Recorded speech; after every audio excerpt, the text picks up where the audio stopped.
د لوی څښتنتالا په سپېڅلي نامه ویډیو تر پایه یا آخره وګورئ. د چین په شینجیانګ کې د اوږدې ږیرې خاوندان نه لیدل کیږي ځکه چې دغلته پر اوږدې ږیرې بندیز لګول شوی. جوماتونو کې چوپتیا ده، د لمونځ کوونکو غږونه ترې نه اورېدل کیږي. هیڅوک جرأت نشي کولی چې خپل غږونه پورته کړي ځکه چې په مسلسله توګه څارل کیږي.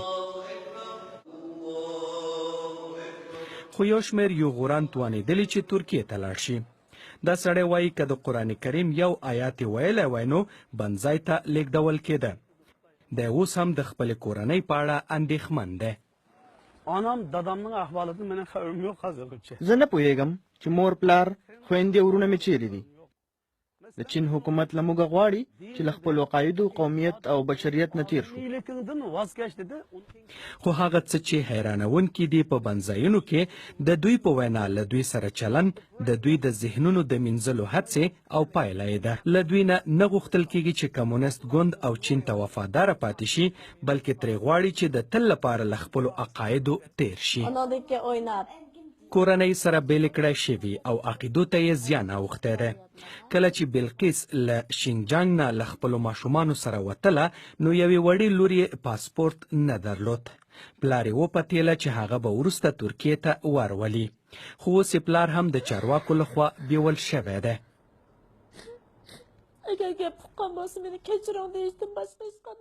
که زما لور زما غږ اوري نو زه ترې بخښنه غواړم. له دې نه بل ناوړه شی نشته چې زه نه پوهېږم لور مې چیرې ده، ژوندۍ ده که مړه. Onu bilmezlikten eğer azap olması gerektiğini oyladım. په شینجیانګ کې موږ هڅه وکړه هغه بندځای ته ورشو چې ویل کېږي 10,000 کسان ښایي پکې ساتل شوي وي.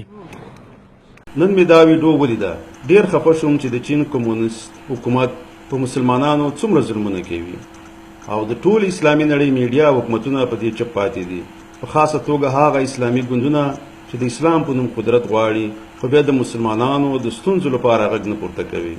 زموږ پښتنو ته د پنجاب میډیا د پنجاب آرمي د ټولې نړۍ 5مه ستره آرمي ورپېژندلې او پاکستان ته د اسلام قلعه وایي، نو بیا ولې دا ستره او طاقتوره آرمي او د اسلام قلعه د مسلمانانو څخه دفاع نه کوي؟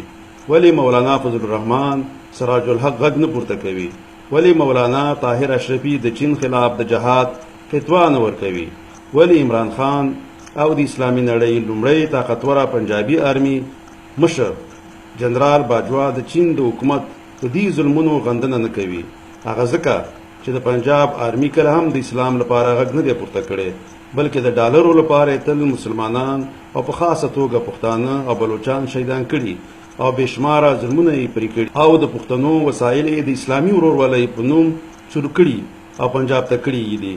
د اقتصادي راهدارۍ په نوم د بلوچستان د ګوادر بندر اداري چارې د چین کمونیست حکومت ته د ډالرو په بدل کې ورکړي چې د پنجاب په پرمختګ او ترقۍ او پنجابي آرمي په لګښتونو لګول کیږي. تل د پنجاب میډیا او آرمي د پښتنو د سپېڅلي اسلامي احساساتو او جذباتو څخه ګټه پورته کړې. د ډالرو په مقابل کې هر جګړه یې ورته د جهاد په نوم ورپېژندلې او د خپلو ناوړو مقاصدو لپاره یې استعمال کړي دي.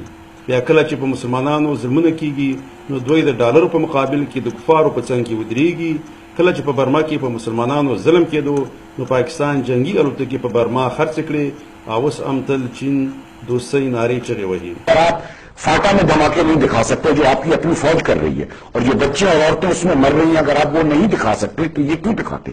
हिंदुस्तान के मफाद में यह है इस वक्त कि पाकिस्तान जिंदा रहे, मजबूत रहे, इसलिए अगर पाकिस्तान खुदा न खासा खत्म होता है उनके लिए मुसीबत पड़ जाएगी. मेरे साथ कैसर जमाल साहब खड़े हैं, आपको तफसील से बता. हमारे फाटा में पख्तूनों के जनाजों पर ड्रोन अटैक्स हुए. لومبه د پاکستان تګلاره دا و چې امریکای ته به ویل تاسو ډرون حمله کوي، موږ به اعتراضونه کوو. हमारी शादियों पर ड्रोन अटैक्स हुए, बच्चे बास्केटबॉल खेलने ड्रोन अटैक्स हुए. لومبه د پاکستان تګلاره دا و چې امریکای ته به ویل تاسو ډرون حمله کوي، موږ به اعتراضونه کوو. ये बात बिल्कुल गलत है. कौम को जो तासुर दिया जाता है कि इंडिया हमारा दुश्मन और इंडिया जो हमें रहने नहीं देगा, तो ये तासुर देकर हम क्या हासिल करना चाहते हैं? हमारी एस्टेब्लिशमेंट, हमारी हुकूमतें, हमारे रियासत क्या करना चाहते हैं? फिर चाहते हैं कि ये फौज, अभी फौज देखिए ना, 40% बजट फौज पर खर्च होती है, 1% तालीम पर। मलेशिया में मतलब हमारी अस्करी क़यादत या हमारी फौज जो है वो हम ये कह सकते हैं कि अपनी मफाद के लिए, अपने आप के लिए, अपनी खुद को जो है वो मजीद बढ़ावा देने के लिए इस तरह का तासुर कौम को दे रही है। इसीलिए और क्या, इसके अलावा कोई ऐसी कोई मतलब इंडिया की तरफ से कोई इजाजत ना हो सकती? हमें इतनी बड़ी फौज की जरूरत नहीं। पाकिस्तान د تیرو 13 کالو راهیسې د امریکای په امداد روان دی. کله چې روس افغانستان ته لاړو نو په بیلیونونو ډالر پاکستان ته لاړ. لما په خیال خو پاکستان د امریکای په مرستو ژوندی دی. आप वो पैसा जो है तालीम पर खर्च करें, कि कौम को जहालत की तरफ ले जाया जा रहा है, और ये तबाहकुन है जो हमारी जो इस वक्त सोच है। हमें ज्यादा रकम तालीम पर खर्च करनी चाहिए, फौज पे कम करनी चाहिए। हमें हिंदुस्तान से कोई खतरा नहीं, उनके मफाद में है कि पाकिस्तान बचा रहे। अगर पाकिस्तान जाता है खुदा न खास्ता, हिंदुस्तान का बहुत बड़ा खतरा है।